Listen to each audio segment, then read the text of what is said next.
कहर जी गर्मी वारनि ॾियाड़नि में सिंध जे कोहमरी गोरख हिल स्टेशन ते जनवरी महीने जहिड़ी थधी मौसम आहे।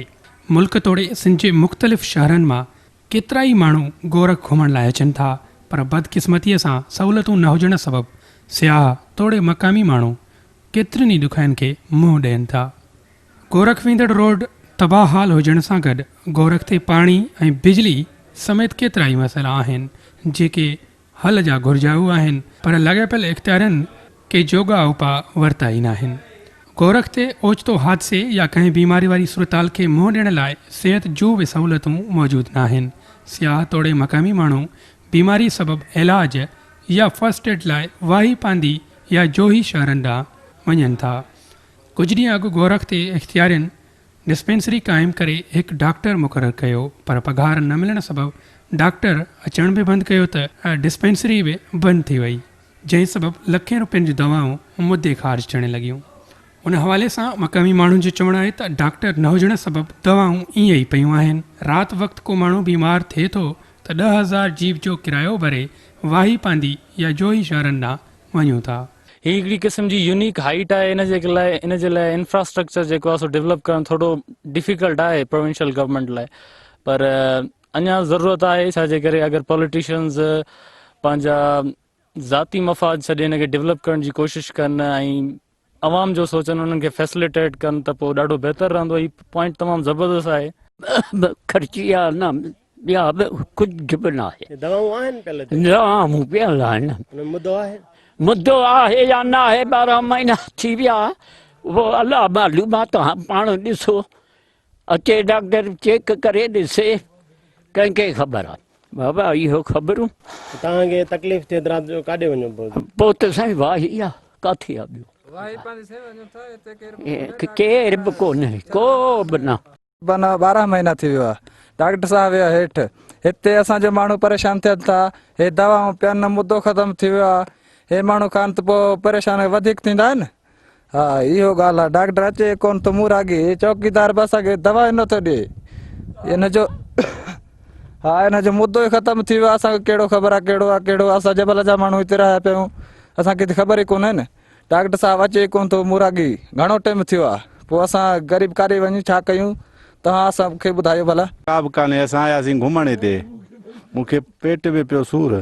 आयासीं हिते दवा जे लाइ त चौकीदार वेठो, ॾिठोसीं दवा जे एक्सपायर आहे, को डॉक्टर आहे कोन को हिते। डॉक्टर हूंदो त दवा ॾींदासीं, डॉक्टर आहे ई कोन। सो इहो सूर में बीठा आहियूं, हिते आहे केरु कोन। दवा सॼी ख़तमु लॻी पई आहे, डेट ई कोन्हे। 2019 खां वठी ख़तमु आहे। सहूलियत बि का कान्हे का हिते। रोड ॾिसो था भॼी विया आहिनि, को सहूलियत कोन्हे का। अच्छा, माना दवाऊं तव्हांखे एक्सपायर आहिनि? हा, दवा ॾेखारियूं सभु, जंहिंमें डेट ख़तमु आहे 2019 खां वठी। दवा त आहे, डॉक्टर ई कोन्हे को। हा, डॉक्टर आहे ई कोन हिते। डॉक्टर घणे टाइम खां वठी कोन्हे? साईं चवनि था 16 महीने खां वठी कोन्हे। हा, पघार ई कोन्हे का। चौकीदार चवंदा असांजी पघार ई कोन थी आहे, सम्झे? असां ईअं वेठा आहियूं। दवा आहे, दवा कीअं ॾियूं तव्हांखे? दवा में डेट ई कोन्हे का, सम्झो? जे लाइ गोरख ॿुधू पिया असांजे पाड़े जो आहे। सो असां निकितासीं, रोड जी हालति इहा आहे, गाॾी पंचर थी आहे, वाट ते बीठा आहियूं। 1 करोड़ रुपया बजट आहे। हे इदारा ठहिया आहिनि, को चेयरमैन आहे, को छा आहे, छा आहे सभु कुझु? कहिड़ी मज़ाक आहे सिंधी क़ौम सां? थियण ईअं खपे त रस्तो ठहे, का सहूलियत हुजे, रेस्टोरेंट हुजे, रेस्ट हाउस ठहे, घटि में घटि रोड त ठहे, मतिलबु माण्हू सुख सां अचे वञे त सही सर। असां सरदार रफ़ीक अहमद जमाली, गवर्नमेंट ऑफ सिंध, सईद मुराद अली शाह, सक़ाफ़त खाते वारो वज़ीर, सभिनी आला अख़्तियारनि खां मुतालबो आहे त रोड असांखे ठाराए ॾियो। हे गोरख हिल स्टेशन पूरे पाकिस्तान में थधो इलाइक़ो आहे। सिंध जी कोहमरिया परे परे खां माण्हू हिते घुमण ईंदा आहिनि। रोड जी हालत ॾिसी वरी मुंहुं न कंदा आहिनि। साईं दवाऊं हिते 15 महीना थी विया, डॉक्टर कोन थो अचे। अॻु में डॉक्टर ईंदो, मकान में वॾियूं सहूलियतूं हुयूं। आलखाणी बिरादरी, ब्रोही बिरादरी, शे बिरादरी सभु ईंदा हुआ। डिस्पेंसरी खुलियलु हुई, मकनि में वॾी सहूलियत हुयो। हीअ जॾहिं रफ़ीक साहिब जी पघार बंदि कयो, पोइ बि सॼो सियारे में ड्यूटी वीचारे कयो पियो। यार मां लथल न आहियां, मां ड्यूटी कयां थो। असांखे बि कूड़ हणंदे एस्ट मियां बश्क, फैसल नाइच, गुलज़ार ख़ुश्क पीडी साहिब हथार ॾिजो, तव्हां लथल न आहियो, तव्हां ड्यूटी कयो। 15 महीने 16 महीनो हले पियो थो, न को डॉक्टर अचे थो, न असांजी पघार बि आहे। असां बिना पघार ते हिन चौकीदार आहियां मां। डॉक्टर जी महिरबानी वसवार खे अपील था कयूं, डॉक्टर जी पघार कनि, जेको मकानी माण्हू जी सहूलियतूं थी वञनि।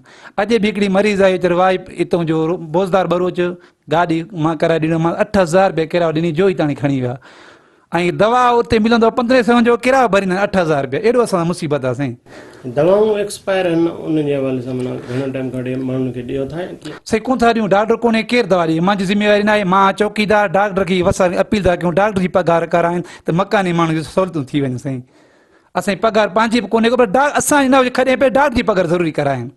साईं मुराद अली शाह खे मां अपील थो कयां, वॾे वज़ीर साईं सरदार शाह गोरख वारे खे मां अपील थो कयां, महिरबानी करे डॉक्टर जी पघार करायो। डॉक्टर न हुजण जे करे दवाऊं एक्सपायर हा, डॉक्टर न हुजण करे दवाऊं पाण ॾिसो त ए पास थी वियूं, मुद्दो ख़ारिज थी वियो। मुदे ख़ारिज थी वियूं। हिकु सुई तव्हां पाण ॾिठो आहे 600 रुपए जी आहे, उनजो डेट ख़तमु थी वियो। हिकु जेको टिकी आहे अधु 120 रुपए, उनजो डेट ख़तमु थी वियो। हिन सीरप जेको लिखियलु हुयो तव्हांखे ॾेखारियो 100 रुपया, हीअ 250 रुपए जो आहे, इन जो बि मुदो ख़ारिज थी वियो।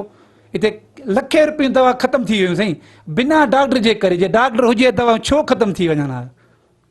इन हवाले सां महिरबानी करे वसवार असां अपील कयूं, बारो बार इन डिस्पेंसरी बारे में इनखे खोलाइजो। साईं रफ़ीक साहिब मां अपील थो कयां, साईं सरदार शाह खे, साईं वॾे वज़ीर साईं मुराद अली शाह खे महिरबानी करे डिस्पेंसरी बारे में इनखे खोलायो। मकानी माण्हू ॾाढा तमामु ॾुखिया आहिनि, ज़बरदस्त ॾुखिया अथव साईं। इन्हनि वीचारा ज़िंदगी पंहिंजे सूर सां गुज़ारे रहिया आहिनि। हिते को हिते अमलो कोन्हे को, ग़रीब माण्हू छा कनि हाणे। हिते कहिड़ा मिसकी त किराए जी वसीत कंहिंखे बि कोन अथव। हक़ीक़त ख़ुदा करणु इहो ॻाल्हि अथव। तॾा ठाहिनि उहे गुज़र सफ़र, तॾहिं में छा थींदो साईं। तॾहिं जी क़ीमत घणो आहे 40 रुपया। हितां जो गाॾी जो किरायो घणो आहे 3500 रुपया। वाई पवंदी ताणी, किथे माण्हू वीचारा पंहिंजे वक़्तु गुज़ारे सघंदा। अॼु बि वीचारे पेशेंट जेको हुयो रोईंदो हुयो, पर पिटींदो हुयो, चए अलाह कंदो गोरख वारा जे बि ऑफिसर उनखे किरोना बीमारी थींदो, पिटींदो रोईंदो हुयो। ख़ुदा मां कसम करे तोसां ॻाल्हि थो कयां, पहिरीं हथ वारी चेयरमैन किरोना थींदो, एच डोक थींदो, जे बि सलाहकार गोरख उनखे बि अलाह कंदो किरोना थींदो की असांजी डिस्पेंसरी बंदि आहे। पिटींदा रोईंदा वीचारा हुया। असांजे हथ में त कुझु कोन, असां छा करे पिया सघूं साईं। ज़रूरत इन ॻाल्हि जी आहे त सिंध सरकार तोड़े गोरख हिल अथॉरिटी चेयरमैन समेत लाॻिया पियल इख़्तियारनि खे घुरिजे त गोरख ते वेंदड़ रोड, पाणी, बिजली ऐं सिहत सूधो ज़रूरी सहूलियतूं मुहैया कनि त जीअं सियाहनि समेत मक़ामी माण्हू ॾुखियाईनि खां बची सघनि।